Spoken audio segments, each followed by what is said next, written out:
Chapter 4 Looking for a Horse. Holmes and I walked slowly across the moor. In the evening sunlight, the autumn colors on the hills were beautiful, reds and browns and yellows. But Holmes saw nothing of that. "So, Watson," he said, "let's forget John Straker for a minute and think about the horse. Horses are friendly animals. Let's say that Silver Blaze runs away after the killing. Here he is out on the cold, wet moor. What does he do next?" "He looks for a nice, warm stable," I said, "with food and water." "Right, Watson. He didn't go back to King's Pyland, we know that.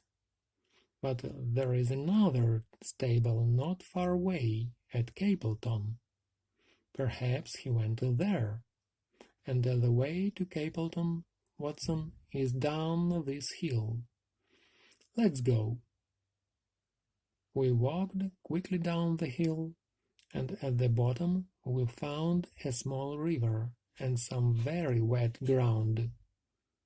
"Wonderful," said Holmes. "I wanted mud, and here it is. You follow the left side of the river, Watson. We're looking for the tracks of horseshoes." We found them after only 50 meters. Holmes took the horseshoe out of his pocket and put it next to the tracks. "Yes, that's Silver Blaze. No question about it." We followed the tracks easily, then lost them for a time, but found them again about 200 meters from the Capleton stables. "Here they are," I cried. "And look, there is another track here, of a man's shoe." Holmes got down to look. "You're right, Watson, and the man is walking next to the horse." We followed the two tracks to Capleton stables, and were still 20 meters away when a man came out and called to us. He had a red, angry face. "Go away! We don't want visitors here. Go away!" "Mr. Silas Brown?" Holmes said to him. "What do you want?" said the man. "I don't talk to newspaper people, so just go away." "We're not from a newspaper," said Holmes, smiling. "But you have a horse called Silver Blaze in your stable." "That's not true," Mr. Brown said angrily. "Shall we go in and talk about it?" said Holmes. He did not wait for an answer, but took the man's arm and moved quickly to the gate. He looked back at me and said quietly, "Wait for me here, Watson." 20 minutes later, they came out again. Holmes looked pleased, and Mr. Silas Brown was a different man. He looked smaller and older, and his face was afraid. "Remember," said Holmes, "you must be there on the day, on time, and everything must be ready."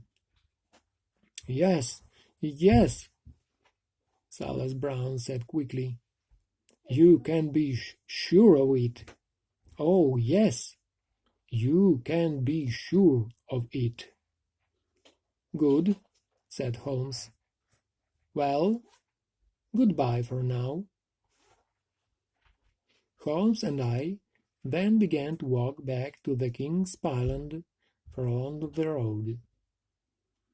"Does he have the horse, then?" I asked. Holmes laughed. "Yes.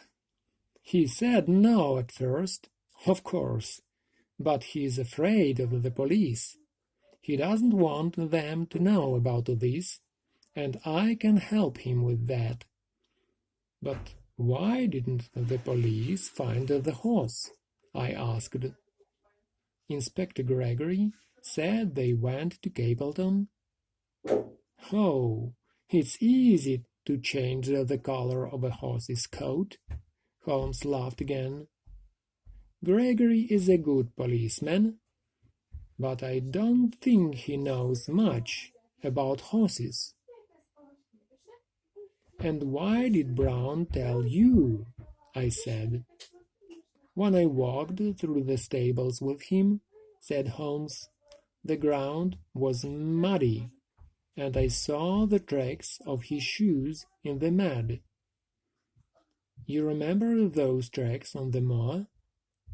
"Well, these were the same shoes." After that, it was easy, and he told me everything. He found Silver Blaze on the moor early in the morning and brought him into the stables. The horse is very well, just a different color at the moment. Brown put a very big bet in Desborough to win the Wessex Cup, you see, and with Silver Blaze out of the race. "But why did you leave the horse there? Is it safe with him?" I did not understand Holmes's plan. "My dear Watson," Holmes said, "the horse is very safe. Silas Brown is afraid of me, afraid of the police, afraid of losing everything. Silver Blaze must be ready to race next week, or Brown's life as a racehorse trainer is finished. And Brown knows that." "Mr. Ross isn't going to like it," I said. "Mr. Ross," said Holmes, "doesn't understand detective work. He wants answers today, now, at once. So he must learn a lesson. He must learn to wait.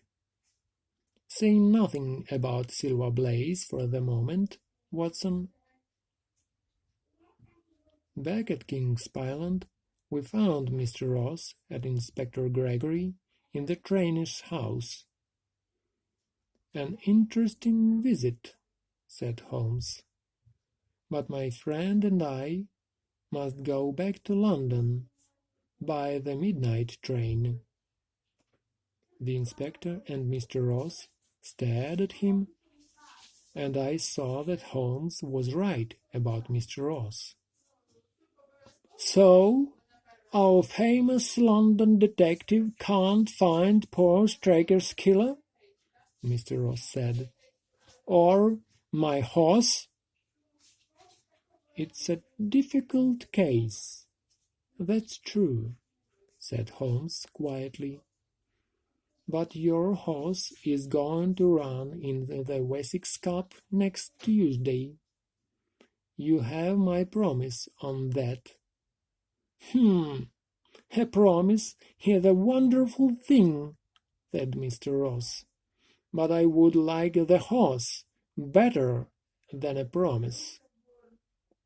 Holmes smiled, then turned to Inspector Gregory. "Inspector, can you give me a photograph of Straker?" "Yes, of course," said the inspector. He took one from the envelope in his pocket and gave it to Holmes. It was now time to go back to Tavistock and we went outside. One of the stable boys was there, and Holmes suddenly spoke to him. "I see you have some sheep here, next to the stables," he said. "Are they all well?" "They're all right, sir," said the boy, "but 2 or 3 of them are a little lame. They went lame last week." Holmes was very pleased about this. He got into the carriage and said to the inspector, "Remember the lame sheep, Gregory. Remember the lame sheep." Mr. Ross was not interested in the sheep, but the inspector stared at Holmes. "You think the sheep are important?" "Oh, yes," said Holmes. "Very important." The inspector still stared at him, very interested now. "And what other things are important, Mr. Holmes?" "The strange incident of the dog in the night time." "The dog did nothing in the night time." "That was the strange incident."